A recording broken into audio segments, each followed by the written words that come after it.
Tracking, alerting, protecting. This is WKYT This Morning. Now at 5 a.m. on WKYT, police say a Kentucky father was riding shotgun while his drunk 13-year-old was behind the wheel. Down to the wire with 1 day left, the two candidates in Kentucky's U.S. Senate race making stops across the bluegrass. And the Kentucky Wildcats test out their new platoon system in their first exhibition game.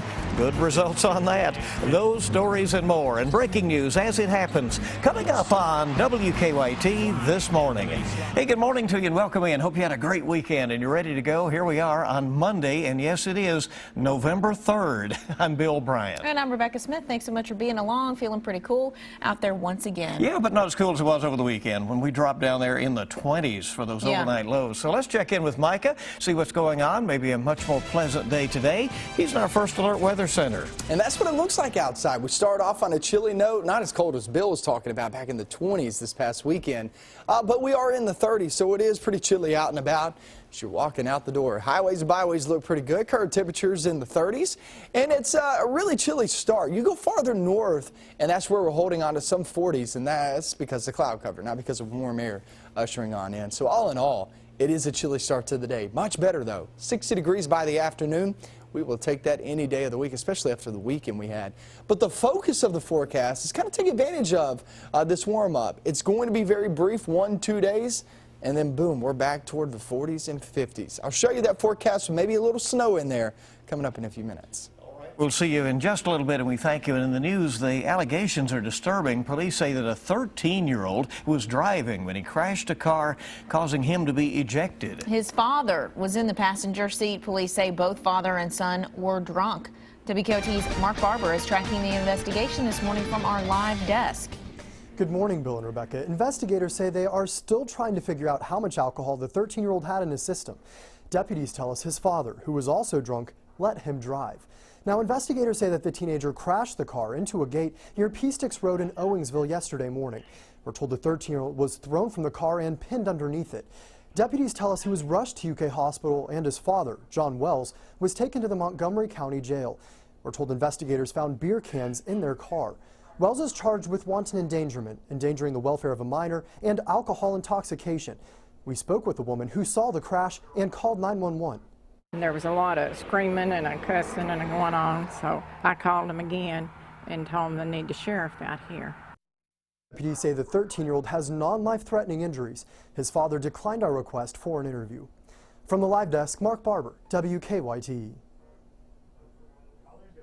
Okay, thanks so much, Mark. New this morning, one person is dead after an overnight crash. This happened at about midnight in Washington County on Highway 555, just a few miles off the Bluegrass Parkway. One vehicle was involved and one person was pronounced dead at the scene. The victims' names and circumstances surrounding the crash have not yet been released. An overnight crash flooded some Lexington roads. Police say a semi turning from Chenaway onto Richmond Road took out a fire hydrant.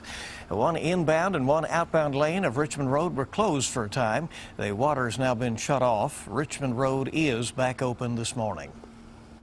A Kentucky man now accused of killing his family is about to make his first court appearance. Ryan Champion will be arraigned this week on 4 counts of murder, 1 count of kidnapping. State police found his parents, Lindsay and Joy, his sister Emily, and a 4th person, Vito Reservato, dead inside a Trigg County home last weekend. Investigators first thought Reservato was the shooter. Champion told police he was home at the time and was able to escape from Reservato. State police looking into the relationship between Reservato and Champion. It's 5:04 on WKYT this morning, and on the eve of Kentucky's general election, 2 candidates in the hotly contested U.S. Senate race are making their final push. Today, Senator Mitch McConnell will fly around the state with fellow Senator Rand Paul. McConnell, the Republican leader in the Senate, already the longest-serving Kentucky senator ever, on the verge of potentially being elected to a 6th term. His Democratic challenger, Allison Lundergan Grimes, will be making 9 stops today from Pikeville to Paducah. Paducah. I sat down with both candidates for a special edition of Kentucky Newsmakers. You can find it and a guide to tomorrow's election on WKYT.com. Kentucky's U.S. Senate election could be a close race, but the battle for the airwaves has already been won. Republicans have outspent Democrats on TV by nearly $8.5 million. That's according to the Center for Public Integrity. That means Kentucky voters have seen roughly 13,000 more ads for Senator Mitch McConnell than they have for Democrat Allison Lundergan Grimes. The Wesleyan Media Project says just 17% of the ads for candidates were positive. A terminally ill woman who sparked a national discussion about dying with dignity has taken her own life. Brittany Maynard died over the weekend in Portland, Oregon, with loved ones at her side. Maynard, who had incurable brain cancer, was just shy of her 30th birthday. She said she wasn't suicidal, but wanted to die on her own terms.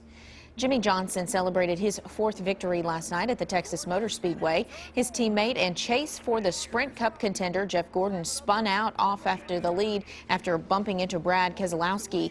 After the race, Gordon confronted Keselowski. Punches were thrown with NASCAR officials caught in the middle with the pit crews. Look at that. A little rough out there.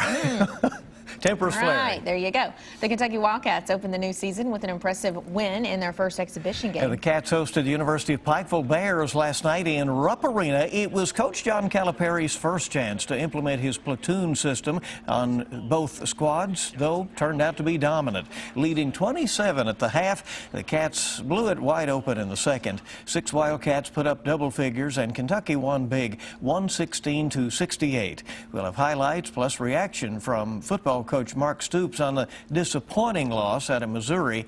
That's all ahead this morning in sports. Daredevil Nick Walinda is celebrating again. The great-grandson of the great Carl Walinda successfully completed his 2 skyscraper tightrope walks in Chicago last night. The hair-raising event was televised to a global audience of millions.